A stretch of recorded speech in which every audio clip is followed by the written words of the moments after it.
Hello friends, आज पढ़ा आम दशम श्रेणीर जीव विज्ञान द्वितीय अध्याय श्वसन रेस्पिरेशन।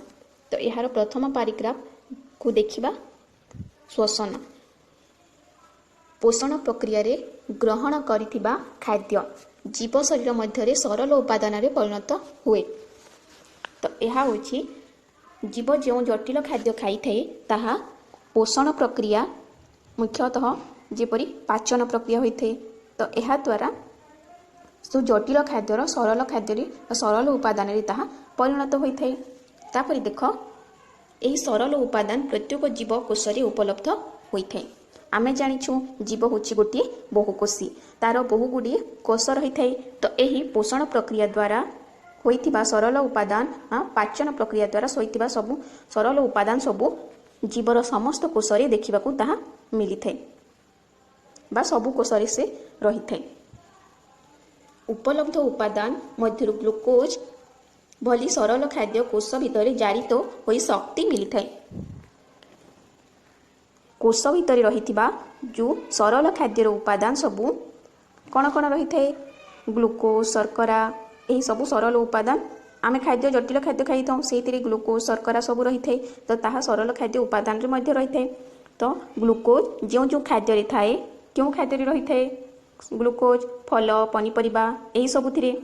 तो यही सबु खाद्य बा सरल खाद्य जीवर कोश भितर ताहार जारण दहन होइकी ताहाठारु आमको शक्ति मिली थाए।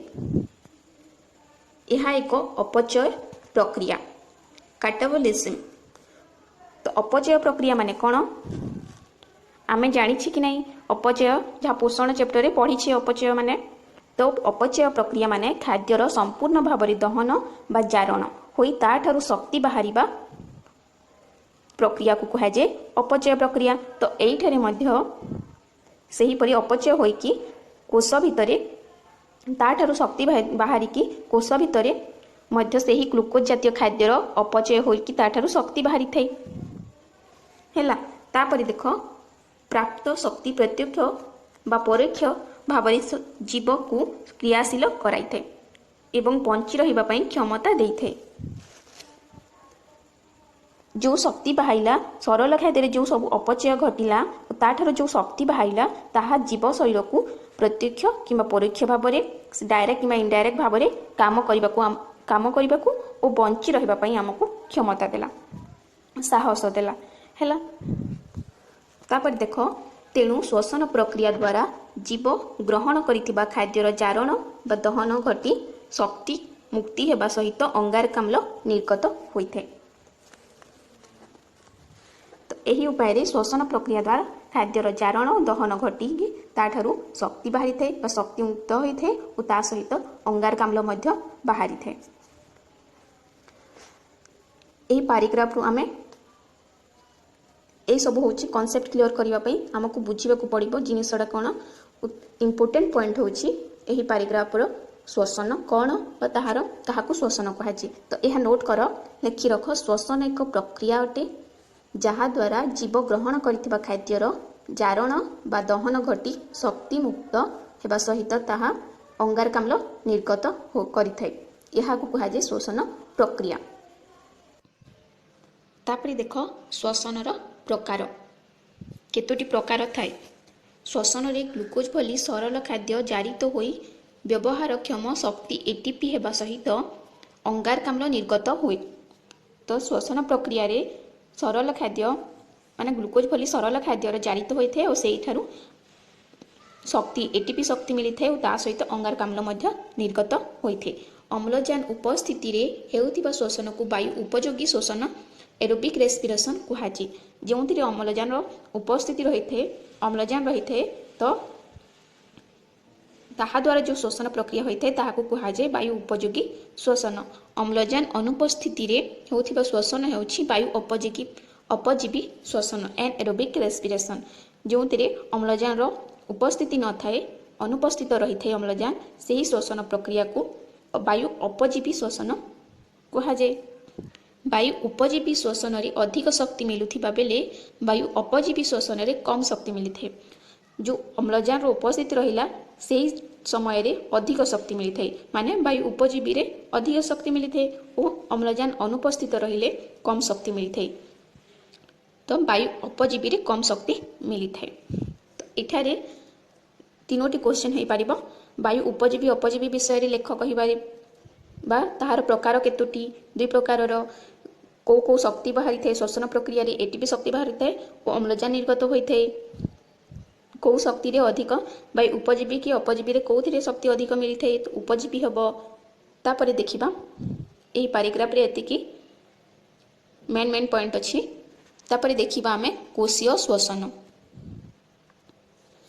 खाद्यर जारण शक्ति मोचन और अंगारकाम्ल निर्गमन प्रकृत पक्षे कोशीय साधित होइथे जो खाद्यर जारण हैला ताहाठारु शक्ति बाहिला अंगारकाम्ल निर्गत हैला को शक्ति बाहिला एटीपी शक्ति तो यही सब जो प्रक्रिया सब होइछि ताहा कोश भितर ही साधित होइथे ता भितर ही होइथे। मुख्यतः कोशीय श्वसन पाई मुख्य आधार रसायन रूपे 6 कार्बन युक्त ग्लुकोज अणु को विवेचना करा जाइथे।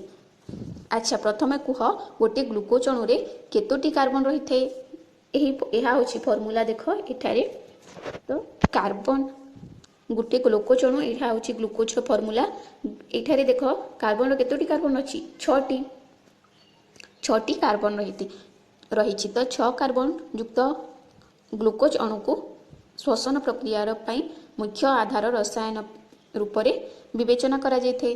अम्लजान उपस्थित ग्लुकोज जारण द्वारा अंगारकाम्ल निर्गत होगा सहित शक्तियुक्त विचारित अणु शक्ति मुद्रा तैयारी हुए। तो यह देख एठारे देख यही जो ग्लुकोज रहिला ता सहित ऑक्सीजन 6टी ऑक्सीजन माने अम्लजान रो उपस्थिति ग्लुकोज अम्लजान सहित रो उपस्थिति रे जारण होई कि ताठारु विचारित अणु सबु बाहरिले एही विचारित अणु कौन कौन अंगारकाम्ल बाहरिले और ता सहित किछि जल मध्य बाहरिला। आमे देख निश्वास रे आमर निश्वास रे जो बाहरी थाए अंगारकाम्ल बाहरी थाए सेथिरे अंगारकाम्ल मध्य बाहरी थाए और ता सहित किछि जल बाहरी थाए तो यह होछि विचारित अणु जो कि अम्लजान और अंगार और ग्लुकोज सहित जारण होई कि से यही विचारित अणु अंगारकाम्ल और जल बाहरिला और ता सहित आम निश्वास रे जो बाहरी थे पवन बा अंगारकाम्ल और जल ता सहित किछि शक्ति मध्य बाहरी थे ताहा होछि शक्ति मुद्रा। तो यह भल भाव में बुझी पाइल कॉन्सेप्ट क्लियर हैला। तापरे देख कोशीय श्वसन 3 पर्याय रे घटी थे जो कोशीय श्वसन प्रक्रिया अच्छी ताहा 3टी प्रक्रिया रे समापन होइथे बा ताहार 3टी पर्याय रही। प्रथम है ग्लाइकोलिसिस सेकेंड है साइट्रिक अम्ल चक्र और इलेक्ट्रॉन परिवहन संस्था। यही 3टी पर्याय द्वारा ग्लुकोज कोशरे श्वसन प्रक्रिया होइथे। तो यही पैराग्राफ रु कौन कौन मेन पॉइंट रहिला कोशीय श्वसन केतोटी पर्याय रही 3टी पर्याय कौन कौन ता विषय गोटे ता विषय लेख। तो यह सर्ट नोट हो पारिबो लॉन्ग क्वेश्चन हो पारिबो ता विषय लेख 3टा विषय वर्णना करिवो और सर्ट क्वेश्चन पचारे कौन 3टी प्रक्रिया होइथाय लेखि पारिबो।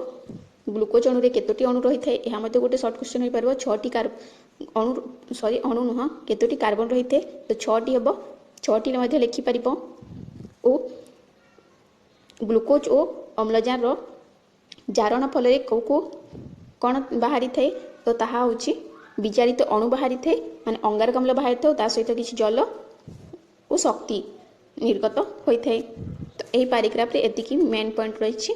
तो कोशीय श्वसन आधार कौन ग्लुकोज।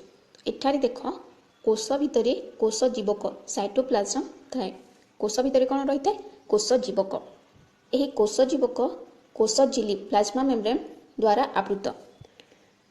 यह देख ये चित्र को यह हूँ गोटे कोश ताहा कोश झिल्ली ये जो बाहर रही यह है कोश झिल्ली द्वारा यह कोशटी आवृत होइकी रही।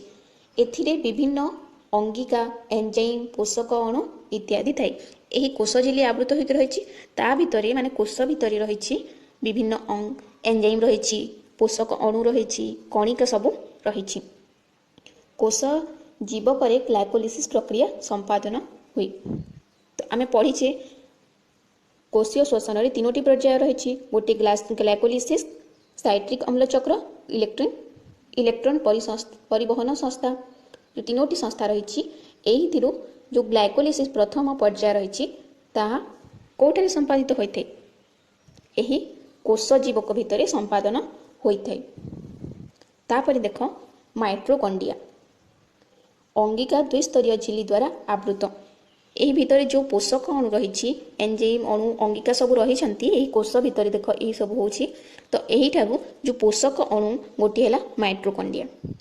माइट्रोकॉन्ड्रिया भितर यही माइट्रोकॉन्ड्रिया होची देख यही चित्र। तो यह 2टी झिल्ली द्वारा ताहा आवृत होकर रही। माने ऊपर झिल्ली ता भितर ताहाकू कुहाजे बहिर् झिल्ली और ता भितर जो भांग भांग होकर रही ताहा होची बहिर् झिल्ली बा ताहा होची अंतः झिल्ली। ता भितर पार्श्व रही अंतः भितर पार्श्व बहि बाहर पार्श्व। तो बुझी पाइल यही माइट्रोकॉन्ड्रिया 2टी झिल्ली द्वारा बाह्य पार्श्व और अंतः पार्श्व मिसिक 2टी झिल्ली द्वारा आवृत होकर रही। यह भितर रसपूर्ण अंश को मैट्रिक कहुए। जो माइट्रोकॉन्ड्रिया रही झिल्ली द्वारा 2टी झिल्ली द्वारा आवृत हो रही भितर अंतः झिल्ली भितर जो रस सब रही रसपूर्ण होगी रही थाए। तो यही रस को कहुए कौन मैट्रिक। तो रस क्या मैट्रिक क्या कहुए माइट्रोकॉन्ड्रिया भितर रसपूर्ण अवस्था रही अंतः नली ताहाकू कहुए मैट्रिक। एथिरे विभिन्न जैविक अम्ल एंजाइम लिपिड प्रोटीन अणु इत्यादि थाए। जो रस रही माइट्रोकॉन्ड्रिया भितर मैट्रिक रे से कौन कौन थाए अम्ल एंजाइम लिपिड प्रोटीन अणु सब रही थाए।